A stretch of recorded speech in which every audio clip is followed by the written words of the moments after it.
Ardiansa saka kelas 10 IPS loro. Alamate nang Desa Paku Dusun Sitok. Kula saking basa Jawa. Panganan sing misuwur nang suku Jawa yaiku gethuk.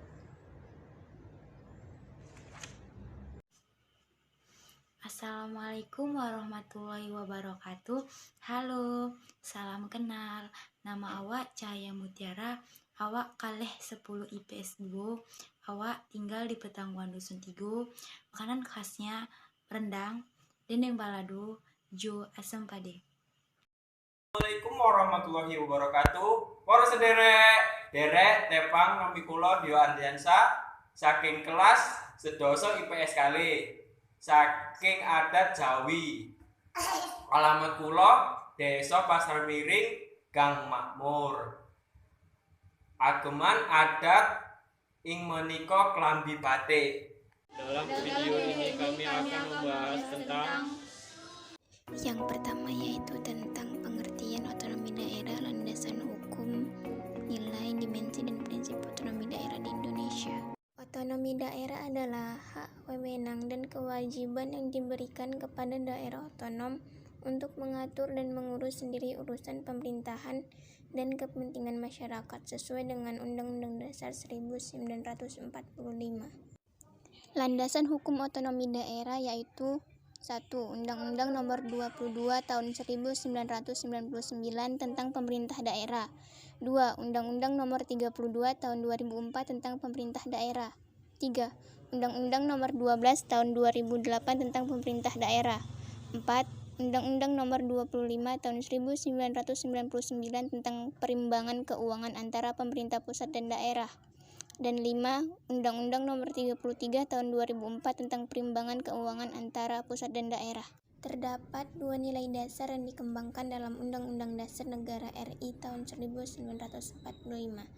Yang pertama yaitu nilai unitaris, yang diwujudkan dalam pandangan bahwa Indonesia tidak mempunyai kesatuan pemerintahan lain di dalamnya yang bersifat negara, atau Einheitsstaat, yang berarti kedaulatan yang melekat pada rakyat.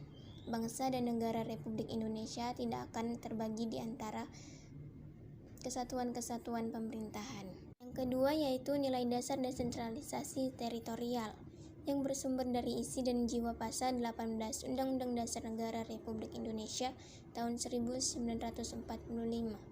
Berdasarkan nilai ini, pemerintah diwajibkan untuk melaksanakan politik desentralisasi dan dekonsentrasi di bidang ketatanegaraan. Adapun dimensi-dimensi yang terdapat di dalam otonomi daerah yaitu 1. Dimensi politik. Dati 2 dipandang kurang mempunyai fanatisme kedaerahan sehingga risiko gerakan separatisme dan peluang berkembangnya aspirasi federalis relatif minim. 2. Dimensi administratif. Penyelenggaraan pemerintahan dan pelayanan kepada masyarakat relatif dapat lebih efektif. Dan 3. Dati 2 adalah daerah ujung tombak pelaksanaan pembangunan sehingga Dati 2 lah yang lebih tahu kebutuhan dan potensi rakyat di daerahnya. Dalam pelaksanaan otonomi daerah, terdapat prinsip-prinsip otonomi daerah yaitu 1. Nyata.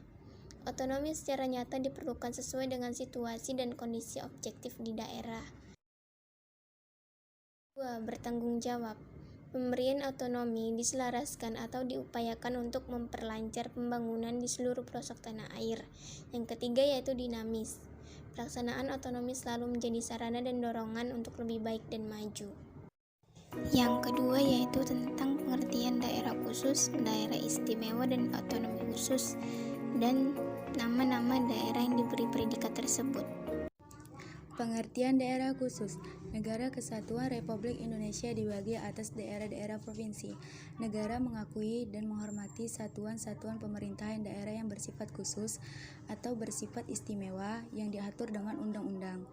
Yang dimaksud satuan-satuan pemerintahan daerah yang bersifat khusus adalah daerah yang diberikan otonomi khusus.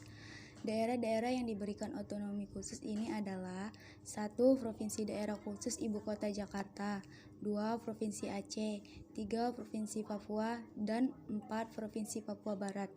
Pengertian istimewa. Negara Kesatuan Republik Indonesia dibagi atas daerah-daerah provinsi. Negara mengakui dan menghormati satuan-satuan pemerintahan daerah yang bersifat khusus atau bersifat istimewa yang diatur dengan undang-undang. Yang dimaksud satuan-satuan pemerintahan daerah istimewa adalah Daerah Istimewa Aceh dan Daerah Istimewa Yogyakarta. Dulu juga ada Daerah Istimewa Surakarta.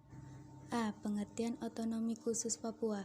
Istilah otonomi dalam otonomi khusus haruslah diartikan sebagai kebebasan bagi rakyat Papua untuk mengatur dan mengurus diri sendiri, sekaligus pula berarti kebebasan untuk berpemerintahan sendiri dan mengatur pemanfaatan kekayaan alam Papua untuk sebesar-besarnya kemakmuran rakyat Papua dengan tidak meninggalkan tanggung jawab untuk ikut serta mendukung penyelenggaraan pemerintahan pusat dan daerah-daerah lain di Indonesia yang memang kekurangan hal ini.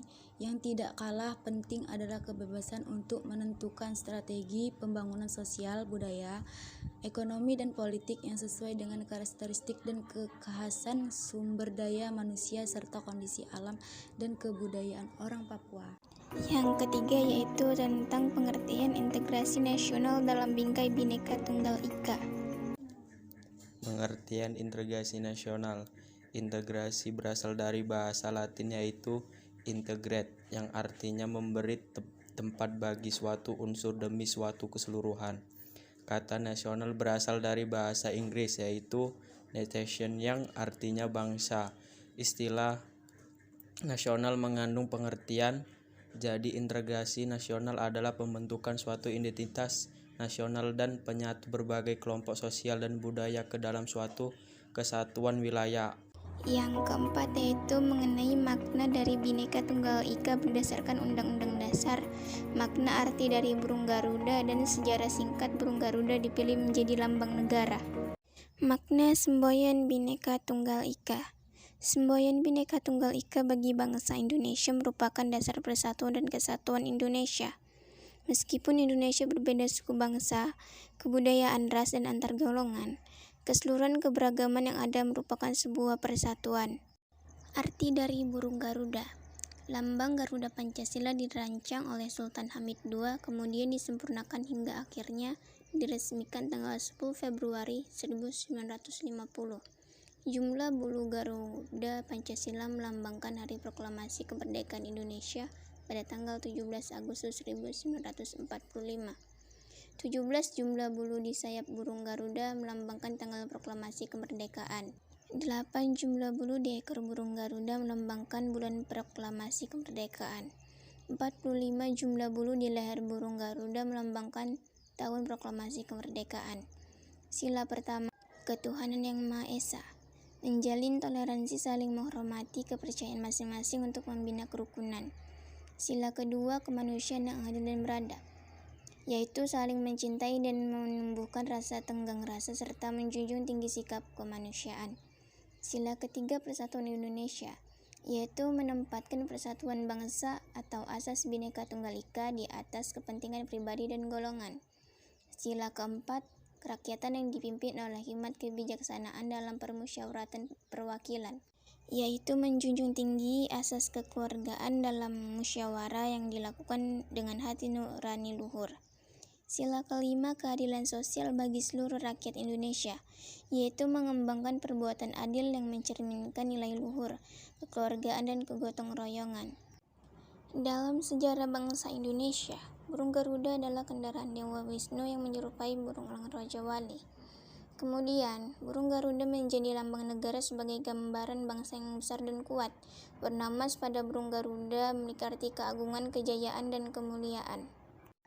Sekian pembahasan materi yang kami sampaikan. Jika ada salah kata maupun ucapan yang kurang, kami mohon maaf. Dan semoga materi ini dapat bermanfaat bagi kalian semua. Terima kasih. Wassalamualaikum warahmatullahi wabarakatuh.